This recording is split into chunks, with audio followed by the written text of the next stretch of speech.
Tense start करने जा रहे हैं। प्रेजेंट इंडेफिनिट से हम स्टार्ट करेंगे, लेकिन टेंस स्टार्ट करने से पहले एक बार हम बेसिक इंफॉर्मेशन जैसे सब्जेक्ट क्या होता है, ऑब्जेक्ट क्या है, वर्ब क्या है, इनके बारे में एक बार पढ़ लेते हैं। जैसे कि हमारे पास एक सेंटेंस है, they like sweets. They like sweets. इस सेंटेंस के अंदर हमारी सब्जेक्ट क्या है, ऑब्जेक्ट क्या है और वर्ब क्या है, वो इस प्रकार से हैं। इस सेंटेंस के अंदर दे लाइक स्वीट्स, इसके अंदर हमारे पास दे जो है वो एक सब्जेक्ट का काम कर रहा है। दे हमारे पास सब्जेक्ट का काम करेगा। लाइक हमारे पास एक वर्ब है और स्वीट्स जो हमारे पास एक ऑब्जेक्ट का काम कर रही है। दे सब्जेक्ट, लाइक वर्ब और स्वीट्स जो है हमारी ऑब्जेक्ट रहेंगी। मतलब जो करने वाला होता है वो हमारा सब्जेक्ट होता है, जो काम किया जाता है वो हमारा वर्ब होता है, और जिसके ऊपर जो काम किया जाएगा, जिसके ऊपर काम किया जाएगा वो हमारी ऑब्जेक्ट होता है। इस इसके बाद हम देखेंगे कि सेंटेंसेस हम किस प्रकार से अरेंज किए हैं इसके अंदर। जब हम सेंटेंस बनाते हैं तो उसके अंदर सबसे पहले सब्जेक्ट को रखा जाता है, फिर वर्ब को रखा जाता है, हेल्पिंग वर्ब, फिर वर्ब को रखा जाता है, फिर उसके बाद ऑब्जेक्ट को रखा जाता है। सबसे पहले सब्जेक्ट, फिर वर्ब, फिर ऑब्जेक्ट। इस तरीके से एक सेंटेंस को अरेंज किया जाता है, और अलग अलग टेंसेस के अंदर इनकी अरेंजमेंट हेल्पिंग वर्ब के हिसाब से डिफरेंट होती चलेगी। हालांकि सिंपल सेंटेंसेस जितने भी बनेंगे सबके आगे सबसे पहले सब्जेक्ट, फिर वर्ब, फिर ऑब्जेक्ट, इस तरीके से इस रूल को फॉलो करता चलना है। इन सब के बाद हम टेंसेस पे चलेंगे। आज हम प्रेजेंट इंडेफिनिट टेंस को कंप्लीट करेंगे। अभी हम प्रेजेंट इंडेफिनिट टेंस के बारे में पढ़ेंगे, और इसके अलग अलग जो पार्ट्स हैं प्रेजेंट के उनको देख लेते हैं एक बार। जो प्रेजेंट टेंस है वो हमें प्रेजेंट टेंस हमें वर्तमान टाइम के बारे में बताता है कि फ़िलहाल में चल क्या रहा है। जो हमारे आज के दिन की जितने भी इवेंट्स हो रही हैं वो सारी के सारे प्रेजेंट टेंस के अंदर हम इंक्लूड करते हैं। और प्रेजेंट टेंस के 4 पार्ट्स रहते हैं, वो हम अभी डिस्कस करते हैं। प्रेजेंट इंडेफिनिट के हमारे पास 4 पार्ट रहेंगे। सबसे पहले present indefinite tense, sorry present tense के हमारे पास 4 पार्ट रहेंगे। Present indefinite tense, present continuous tense, present perfect tense, present perfect continuous tense. वाक्य के अंत में यदि हमारे पास ता है, ती है, ते है, ये चीज़ रहेगी तो हमारा प्रेजेंट इंडेफिनिट टेंस होगा। अगर वाक्य के अंत में रहा है, रही है, रहे हैं रहेगा तो हमारे पास ये प्रेजेंट कॉन्टिन्यूस टेंस रहेगा। अगर वाक्य के अंत में चुका है, चुकी है, चुके हैं, ये चीज़ें अगर हिंदी पहचान में मिलती है तो हमारा प्रेजेंट परफेक्ट टेंस रहेगा।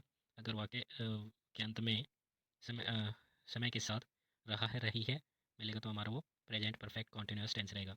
लेकिन आज सबसे पहले हम एक लार्ज वीडियो के अंदर ही प्रेजेंट इंडेफिनिट टेंस के बारे में बारीकी से पढ़ेंगे, और इन चारों पार्ट्स के लिए अलग अलग वीडियोस का हम फॉर्मेशन करेंगे। एंटिटी क्या होती है, इसके रूल्स क्या होते हैं, सिंपल के लिए क्या होगा, नेगेटिव के लिए क्या होगा, इंटेरोगेटिव के लिए क्या होगा, इंटेरोगेटिव नेगेटिव के लिए क्या होगा, किस तरीके के वाक्य होंगे इसके अंदर, सिंपल में, नेगेटिव में, इंटेरोगेटिव में, इंटेरोगेटिव नेगेटिव के अंदर। तो अभी हम प्रेजेंट इंडेफिनिट के रिगार्डिंग इन चीज़ों को पढ़ेंगे। प्रेजेंट इंडेफिनिट टेंस की आइडेंटिटी जो है, इसके अकॉर्डिंग वाक्य के अंत में ता है, ती है, ते है, ये शब्द आते हैं। यानी कि ता है, ती है और ते है। अगर वाक्य के अंत में ये शब्द हैं तो हम पहचान पाएंगे कि वो हमारे पास प्रेजेंट इंडेफिनिट टेंस है। इसके बाद इसके रूल के बारे में देख लेते हैं। तो हम अब प्रेजेंट इंडेफिनिट के रूल्स देखते हैं। जो हमारे सिंपल सेंटेंस होंगे उनके लिए, नेगेटिव के लिए, इंटेरोगेटिव के लिए और इंटेरोगेटिव नेगेटिव के लिए। जो सिंपल सेंटेंस होते हैं वहाँ पे हमारे पास subject plus verb plus object आता है, और वर्ब की फर्स्ट फॉर्म यूज़ की जाती है या फिर उसके साथ एस या एस लगाया जाता है। उसके बाद आता है हमारे पास नेगेटिव सेंटेंस। नेगेटिव सेंटेंस में पहले सब्जेक्ट होता है, फिर हेल्पिंग वर्ब आता है डू और डज, फिर उसके बाद हमारा नोट होता है, फिर वर्ब की फर्स्ट फॉर्म रहती है। उसके बाद हम बात करें इंटेरोगेटिव के अंदर। इंटेरोगेटिव में हमारा डू और डज पहले आ जाता है, जो हमारा हेल्पिंग वर्ब रहता है, फिर सब्जेक्ट होता है, फिर वर्ब होता है, फिर ऑब्जेक्ट, फिर क्वेश्चन मार्क। उसके बाद इंटेरोगेटिव नेगेटिव की बात करें, इसके अंदर हमारा डू और डज पहले आ जाता है, फिर सब्जेक्ट, फिर नॉट, फिर वर्ब, फिर ऑब्जेक्ट और फिर उसके बाद क्वेश्चन मार्क। और इस तरीके से रूल यहीं पे फिनिश होता है। हमारा डू और एक होता है डज, दो हेल्पिंग वर्ब हैं जो यहाँ पे यूज़ होती हैं। दोनों की दोनों जो वर्ब हैं ये हमारा आई यू वी दे इनके साथ यूज़ होता है, बट डज जो हमारा ही सी इट एनी नेम के साथ यूज़ होता है, और डू और डज केवल और केवल नेगेटिव इंटरगेटिव या फिर इंटरगेटिव नेगेटिव में यूज़ किए जाते हैं। सिंपल सेंटेंसेस के अंदर डू और डज का यूज़ नहीं किया जाता है, वहाँ पे एस या एस का यूज़ किया जाता है। इस प्रकार हम यहाँ पे अपने रूल प्रेजेंट इंडेफिनिट टेंस के लिए फिनिश करते हैं। अब हम प्रेजेंट इंडेफिनिट टेंस के कुछ सेंटेंसेस बनाएंगे।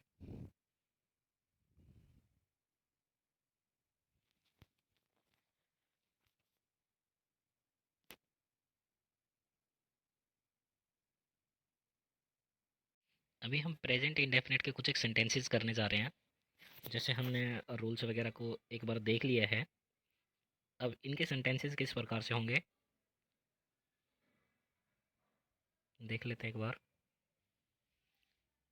इसके सिंपल सेंटेंसेस को हम देखते हैं।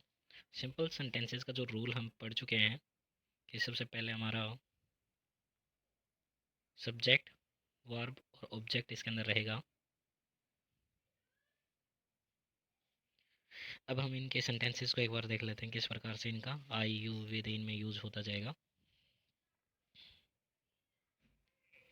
अभी हमारे पास कुछ एक सेंटेंसेस हैं, जैसे मैं स्कूल जाता हूँ, वे स्कूल जाते हैं, यानी कि ते है, ता है, ती है। मतलब वाक्य के अंत में अगर हमारे पास ता है, ती है, ते रह रहे हैं तो हमारा वो प्रेजेंट इंडेफिनिट टेंस है। इसके अलावा हमारे पास जैसे हम देखें, मैं हो गया, वे हो गया, हम है या फिर तुम है, इनके केसेस में हमारे पास वर्ब की फर्स्ट फॉर्म अकेली रहेगी। जो हमारे पास आई, वी, दे, यू, इनका केस रहेगा। इसके अलावा हमारे पास वह है, कोई लड़का है, वह कोई लड़की है, यहाँ पे रानी नाम है कोई, और राम यहाँ पे कोई नाम है। तो यहाँ पे जो केस रहेगा वहाँ पे वर्ब की फर्स्ट फॉर्म के साथ एस या ई एस लगेगा। अब हम देखते हैं कि इन सेंटेंसेस को किस प्रकार से इंग्लिश में ट्रांसलेट करेंगे।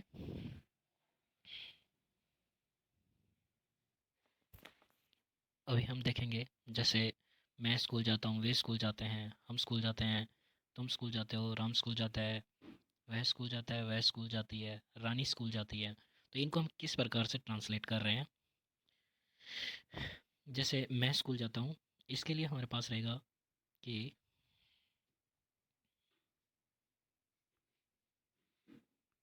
मैं स्कूल जाता हूँ तो आई गो टू स्कूल, वे स्कूल जाते हैं, दे गो टू स्कूल, हम स्कूल जाते हैं, वी गो टू स्कूल, तुम स्कूल जाते हो, you go to school, Ram school जाता है, Ram goes to school, Rani हाँ, रानी स्कूल जाती है, रानी गोज़ टू स्कूल, वह स्कूल जाती है, सी गोज़ टू स्कूल, वह स्कूल जाता है, ही गोज़ टू स्कूल। इस प्रकार से हमारे पास सारे सेंटेंसेस बन जाते हैं कि हमारा एक केस रहा, जैसे कि हमारा आई है, आई के केस में हमने वर्ब की फर्स्ट फॉर्म के लिए यूज़ करी है, दे के केस में हमने वर्ब की फर्स्ट फॉर्म के लिए यूज़ की है, वी के केस में हमने वर्ब की फर्स्ट फॉर्म के लिए यूज़ की है, और यू के केस में हमने वर्ब की फर्स्ट फॉर्म के लिए यूज़ की है। लेकिन अगर हम ही, सी और एनी नेम, कोई भी नाम की बात करें, तो वह हमने वर्ब की फर्स्ट फॉर्म के साथ एस और ई एस का यूज़ किया है। और इस प्रकार से हमारा जो सिंपल सेंटेंस इसका है वो यहीं पे ख़त्म हो जाता है।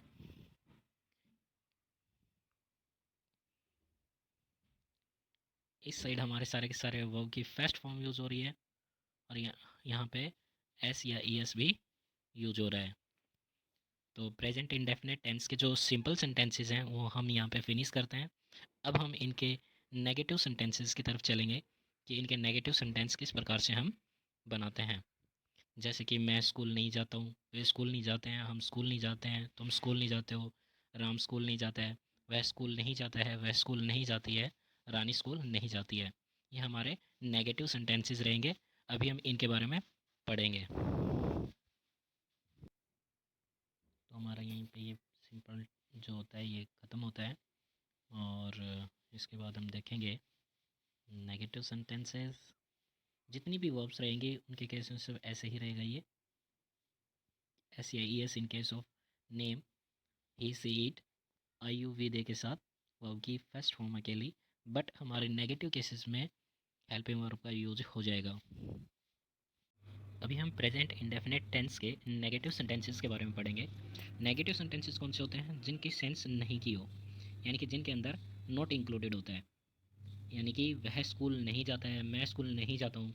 तो ये जो नेगेटिव सेंस आती है हमारे नेगेटिव सेंटेंसेस के अंदर हम अभी पढ़ेंगे। जो हमारे प्रेजेंट इंडेफिनिट नेगेटिव सेंटेंसेस होते हैं, उनमें कोई भी नेगेटिव सेंटेंस होता है उसके अंदर हमारी नहीं की सेंस रहती है, नॉट की सेंस रहती है।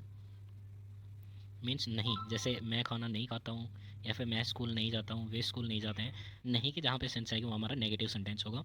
और इसके रिगार्डिंग हम कुछ रूल्स हैं, कुछ हेल्पिंग वर्ब रहेंगे हमारी नेगेटिव सेंटेंसेस के अंदर प्रेजेंट इंडेफिनिट के, उनको हम एक बार पढ़ लेते हैं। नेगेटिव सेंटेंसेस के अंदर हम देखेंगे कि हमारे पास सबसे पहले सब्जेक्ट रहेगा, फिर हेल्पिंग वर्ब रहेगी, हेल्पिंग वर्ब जिसमें हमारा डू और डज ये रहेंगे। उसके बाद नोट रहेगा, और उसके बाद हमारी वर्ब रहेगी। सब्जेक्ट, हेल्पिंग वर्ब, डू और डज, नॉट और फिर वर्ब, ये रूल फॉलो किया जाएगा। इसके रिगार्डिंग पहचान के तौर पे हम कुछ सेंटेंस एक बार देख लेते हैं कि किस प्रकार से हमारे प्रेजेंट इंडेफिनिट नेगेटिव सेंटेंसेस रहते हैं। जो हमारे प्रेजेंट इंडेफिनिट टेंस है उसके नेगेटिव सेंटेंसेस किस प्रकार से होंगे वो देखिए। जैसे मैं खाना खाता हूँ, ना सॉरी, मैं स्कूल नहीं जाता हूँ। जैसे मैं स्कूल नहीं जाता हूँ, वे स्कूल नहीं जाते हैं, हम स्कूल नहीं जाते हैं, तुम स्कूल नहीं जाते हो, वह स्कूल नहीं जाती है, राम स्कूल नहीं जाता है, वह स्कूल नहीं जाता है, रानी स्कूल नहीं जाती है। तो इस प्रकार से, ये इस प्रकार के हमारे पास सेंटेंसेस रहेंगे। जहाँ पे देखें हम मैं स्कूल नहीं जाता, तो इसमें आई मैं हो गया, दे वे हो गया, उसके बाद वी हम हो गया, उसके बाद यू तुम हो गया, जाती है लड़की है तो सी, और उसके बाद ये राम और रानी के अंदर नेम हो गया, और कोई जाता है मतलब वह स्कूल जाता है तो इसमें हमारा लड़का हो गया कोई, मतलब ही। इस प्रकार से हमारे पास जो पहचान बनती है सेंटेंसेस की हम कर पाएंगे। और इनका ट्रांसलेशन करने से पहले एक बार हम इनके डू और डज जो हेल्पिंग वर्ब यूज़ होते हैं प्रेजेंट इंडेफिनिट टेंस में, हम उनको एक बार देख लेते हैं कहाँ कहाँ कैसे यूज़ होते हैं। यहाँ पे हम देखेंगे कि डू और डज किस प्रकार से यूज़ होते हैं, किन वर्ड्स के साथ यूज़ होते हैं, किन सब्जेक्ट के साथ यूज़ होते हैं। अगर हमारा सब्जेक्ट अगर हमारा सब्जेक्ट ही है, सी है, इट है, या फिर कोई नाम है, तो हम वहाँ पे डज का यूज़ करेंगे। अगर वहीं हमारा कोई सब्जेक्ट आई है, यू है, वी है और दे है, तो हम डू का यूज़ करेंगे। यानी कि आई यू वी दे, इनके साथ हम डू का यूज़ करेंगे। इसके अलावा हमारे पास ही सी इट या एनी नेम, इस केस में हम डज का यूज़ करेंगे। और इस प्रकार से हम इनके यूजेस को पढ़ चुके हैं। अब हम देखते हैं कि इनको सेंटेंसेस के अंदर कैसे यूज़ करेंगे। तो हम देख रहे हैं यहाँ पे हमारे पास मैं स्कूल नहीं जाता हूँ तो आई का यूज़ है। यहाँ पे हमारे पास डू का यूज़ होगा इसमें। वे स्कूल नहीं जाते हैं तो दे का यूज़ है इसमें, दे वे, तो इसमें भी डू का यूज़ होगा।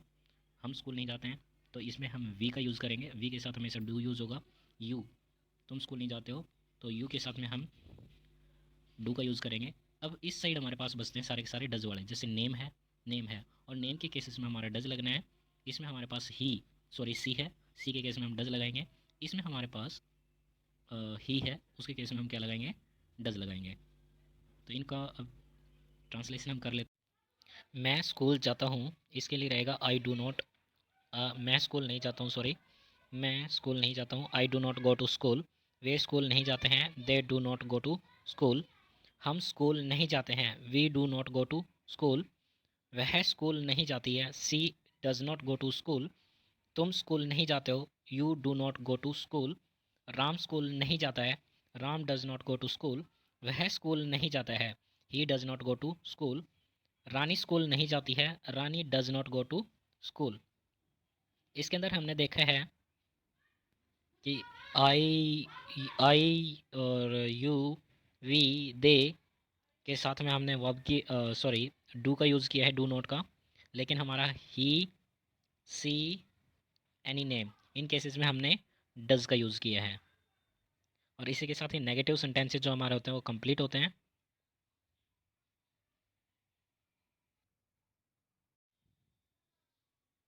अभी हम एक बार रिव्यू कर लेते हैं कि हमने अभी तक क्या क्या पढ़ा है। प्रेजेंट टेंस के बारे में हमने देखा है। प्रेजेंट टेंस के 4 पार्ट रहते हैं। Present indefinite, present continuous, present perfect continuous. ये चारों के बारे में हम पढ़ चुके हैं, मतलब बेसिक से डिटेल ले चुके हैं। आज इस चैप्टर के अंदर हमने प्रेजेंट इंडेफिनिट टेंस के सिंपल और जो नेगेटिव सेंटेंसेस हैं उनको स्टडी किया है। इसके बाद हम अगले स्लाइड में देखते हैं कि हमने क्या क्या किया है। इसके बाद देखते हैं कि हमने किस प्रकार से जो सब्जेक्ट वर्ब ऑब्जेक्ट उनके अरेंजमेंट को देखा है। एक बेसिक स्ट्रक्चर जो किसी भी सेंटेंस के लिए होती है, सबसे पहले हम सब्जेक्ट का यूज़ करते हैं, फिर वर्ब का यूज़ करते हैं, फिर ऑब्जेक्ट का यूज़ करते हैं। ये सिंपली होता है। अगर हमारे पास कई केसेस में हेल्पिंग वर्ब भी आ जाती है, बट प्रेजेंट इंडेफिनिट के जो हमारे सिंपल सेंटेंसेज होंगे उनके अंदर जो हेल्पिंग वर्ब है उनका यूज़ नहीं होता। खाली वर्ब की फर्स्ट फॉर्म के साथ एस या ई एस यूज़ होता है इन केस ऑफ सिंगुलर केस, और प्लूरल केसेस में या फिर आई के केस में हमारे पास वर्ब की फर्स्ट फॉर्म के लिए यूज़ होती है। इसके बाद देखते हैं कि जो इसके सेंटेंसेस सिंपल सेंटेंस रहे हैं उनके लिए क्या फार्मूला रहता है। सब्जेक्ट वर्ब और प्लस ऑब्जेक्ट रहता है। इसके अलावा हमारे पास किस प्रकार के सेंटेंसेस हमारे पास बने हैं तो हम देखते हैं। मैं स्कूल जाता हूँ, वे स्कूल जाते हैं, हम स्कूल जाते हैं, तुम स्कूल जाते हो। ये हमारे ऐसे सेंटेंसेस हैं जहाँ पे हम वर्ब की फर्स्ट फॉर्म के लिए यूज़ करेंगे। बट हमारे पास राम स्कूल जाता है, वह स्कूल जाता है, वह स्कूल जाती है, रानी स्कूल जाती है। नेम आ गया और ही और सी का केस है। तो इन केसेस के अंदर हमने वर्ब की फर्स्ट फॉर्म के साथ एस ई आई एस का यूज़ किया है। और एस ई एस का यूज़ किस प्रकार से हमने करना होता है, ये जब हम हमारा प्रेजेंट इंडेफिनिट को कंप्लीट कर लेंगे उसके बाद लास्ट के अंदर ये देखेंगे कि किस प्रकार से इनका यूटिलाइज़ किया हमने। उसके बाद हम देखते हैं कि हमारे पास जो सेंटेंसेस का कन्वर्जन रहता है, सिंपल सेंटेंसेस जो हिंदी के इंग्लिश में कन्वर्ट करते हैं वो किस प्रकार से होंगे। जैसे मैं स्कूल जाता हूँ, आई गो टू स्कूल, वे स्कूल जाते हैं, दे गो टू स्कूल, हम स्कूल जाते हैं, वी गो टू स्कूल, तुम स्कूल जाते हो, यू गो टू स्कूल। यहाँ तक हमारी वर्ब की फर्स्ट फॉर्म के लिए यूज़ हुई है। उसके बाद राम स्कूल जाते हो, राम गोज़ टू स्कूल, वह स्कूल जाता है, ही गोज़ टू स्कूल, वह स्कूल जाती है, she goes to school, Rani school जाती है तो रानी गोज़ टू स्कूल। यहाँ पे ही, सी और नेम का केस है तो हमारी वर्ब की फर्स्ट फॉर्म के साथ एस ई आई एस का यूज़ होना होता है। उसके बाद में हमारे पास आता है, एक बार हम देख लेते हैं कि हमने एस या ई एस का यूज़ किस प्रकार से वर्ब के साथ किया है। जो वर्ब हमारी S, S H, C H, X और ओ इनके साथ ख़त्म होती हैं, उनके साथ एंड होता है जिनका, तो वहाँ पे हम ई एस का यूज़ करते हैं। जैसे ब्रूस के केस में हमने ई एस लगा दिया, bruises he bruises the shoes, cross का क्रॉसेस हो गया, watch he watch the TV, और फिक्स का फिक्सेस हो गया, गो का गोज़ हो गया। और उसी प्रकार से हमारे पास जैसे वोवल हैं, वो वोवल के बाद अगर वाई रहता है और फिर एंडिंग आती है तो उस केसेस में हम उसके साथ एस का एडिशन करते हैं। जैसे पे है, पे हमारे वाई के पहले क्या है, हमारे वोवल है, और उस केस में हमने एस का एडिशन कर दिया, पे का क्या हो जाएगा, पेज हो जाएगा। उसी प्रकार से हमारे पास कॉन्सोनेंट अगर वाई से पहले होते हैं और एंडिंग में हमारा वाई रहता है तो वहाँ पे वाई को हटा के हम आई ई एस लगा देते हैं। फॉर एग्जाम्पल हमारे पास जैसे हमने रिप्लाई का किया है, रिप्लाई के अंदर वाई के पहले हमारा एल है और एल एक कॉन्सोनेंट होता है, इसलिए हमने यहाँ पे वाई को हटा के आई ई एस का यूज़ किया है। और इस प्रकार से हमें पता चल जाता है कि ई एस का केस और एस का केस मोस्ट केसेस में कहाँ पे रहेगा। बारीकी से हम इसके बारे में आगे पढ़ेंगे। इसके बाद हम देखते हैं कि इंटर नेगेटिव सेंटेंसेस किस प्रकार से रहे हैं। मैं स्कूल नहीं जाता हूँ, वे स्कूल नहीं जाते हैं, हम स्कूल नहीं जाते हैं, तुम स्कूल नहीं जाते हो। ये हमारे डज का केस रहता है इधर, और वह स्कूल नहीं जाती है, राम स्कूल नहीं जाता है, वह स्कूल नहीं जाता है, रानी स्कूल नहीं जाती है। इस केसेस में हमारे पास डू का यूज़ रहा है। और इनका कन्वर्जन कैसे हुआ है एक बार देख लेते हैं। कन्वर्जन कन्वर्जन से पहले एक बार ये देख रहे हैं कि हम डू और डज कहाँ कहाँ हमने यूज़ किया है। जिस प्रकार से हमारे पास हमारा सब्जेक्ट अगर ही, सी, इट या एनी नेम या फिर यानी कि सिंगुलर केस रहा होगा वहाँ पे हमने डज का यूज़ किया होगा। जहाँ पे हमारा ही, सी, इट या कोई नाम रहा होगा वहाँ पे हमने डज का यूज़ किया होगा। जहाँ पे हमारा सब्जेक्ट आई, यू, वी, दे इन में से रहा है तो हमने डू का यूज़ किया है। और उसके जस्ट बाद अगर नेगेटिव सेंटेंसेस तो हैं, हमने उसके साथ में नोट का एडिशन किया है। उसके बाद इनका कन्वर्जन कैसे हुआ है देखिए। इसमें कन्वर्जन रहा है जैसे कि मैं स्कूल नहीं जाता हूँ, I do not go to school, वे स्कूल नहीं जाते, they do not go to school, हम स्कूल नहीं जाते हैं, we do not go to school, तुम स्कूल नहीं जाते हो, you do not go to school, अब यहाँ तक तो हमारा डू का केस रह गया। उसके बाद आया है वह स्कूल नहीं जाते, she does not go to school, Ram school नहीं जाता है, Ram does not go to school, वह स्कूल नहीं जाता है, he does not go to school, Rani school नहीं जाती है, Rani does not go to school. और इस तरीके से हमारा ये कन्वर्जन इसका फिनिश हुआ है। और इसके अलावा हमारे पास कुछ एक रूल्स रहेंगे जो हमने स्टडी किए हैं इसके अंदर।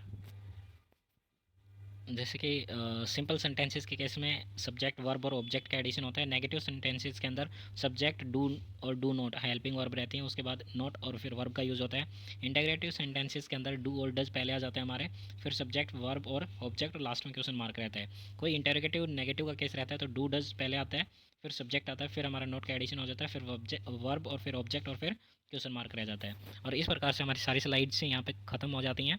प्रेजेंट इंडेफिनिट के हमारे नेगेटिव और सिंपल केसेस हमारा यहीं पे पूरा हो जाता है।